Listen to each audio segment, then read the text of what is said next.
സിലബസുകളിൽ നിന്ന് സംസ്ഥാന സിലബസുകളിലേക്ക് +1 ക്ലാസ്സിൽ പ്രവേശനം നേടുന്നവരുടെ എണ്ണം കുറയുന്നു. 5 വർഷത്തിനിടയിൽ 11,000-ത്തിലധികം വിദ്യാർത്ഥികളുടെ കുറവാണ് വന്നിട്ടുള്ളത്.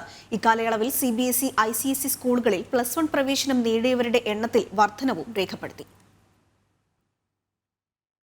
2018-19 അധ്യയന വർഷത്തിൽ കേന്ദ്ര സിലബസ് സ്കൂളുകളിൽ നിന്ന് 42,892 വിദ്യാർത്ഥികൾ സംസ്ഥാന സിലബസ് സ്കൂളുകളിൽ +1 പ്രവേശനം നേടിയിരുന്നു.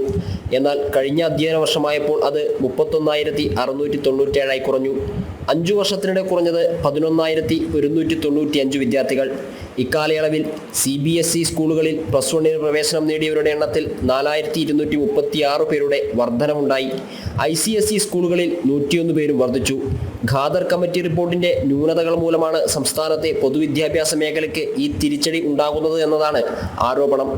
ഇടതു സർക്കാരിൻ്റെ വിദ്യാഭ്യാസ നയം പൊതുവിദ്യാഭ്യാസ മേഖലയെ തകർക്കുന്നതാണ്. 1997 വ്യാപകമായി ആരംഭിച്ച ഹയർ സെക്കൻഡറിയിൽ ഏകദേശം 2019 വരെ ഇതര സിലബസുകളിൽ നിന്ന് കടന്നു വരുന്ന വിദ്യാർത്ഥികളുടെ എണ്ണം 1,00,000-ത്തോളമായിരുന്നു. എന്നാൽ 2019 ഖാദർ കമ്മിറ്റി റിപ്പോർട്ട് നടപ്പിലാക്കിയതിന് ശേഷം വിദ്യാർത്ഥികളുടെ എണ്ണം കുറഞ്ഞു. കഴിഞ്ഞ 2023-24 കാലഘട്ടത്തിൽ വെറും 20,000-ൽ താഴെ വിദ്യാർത്ഥികൾ മാത്രമാണ് CBSEയിൽ നിന്ന് ഹയർ സെക്കൻഡറി മേഖലയിലേക്ക് കടന്നു വന്നത്. ഹയർ സെക്കൻഡറിക്ക് സംസ്ഥാന സിലബസിൽ കൂടുതൽ മാർക്ക് നേടാനാകുമെന്നതും ഉന്നത വിദ്യാഭ്യാസത്തിന് അത് സഹായകരമാകുമെന്നതുമുള്ള കാര്യങ്ങളായിരുന്നു കേന്ദ്ര സിലബസിൽ നിന്നുള്ള മാറ്റത്തിന് വിദ്യാർത്ഥികളെ പ്രേരിപ്പിച്ചിരുന്നത്. എന്നാൽ ആ പ്രവണതയ്ക്ക് മാറ്റം വരുന്നതായാണ് പുതിയ കണക്കുകൾ സൂചിപ്പിക്കുന്നത്.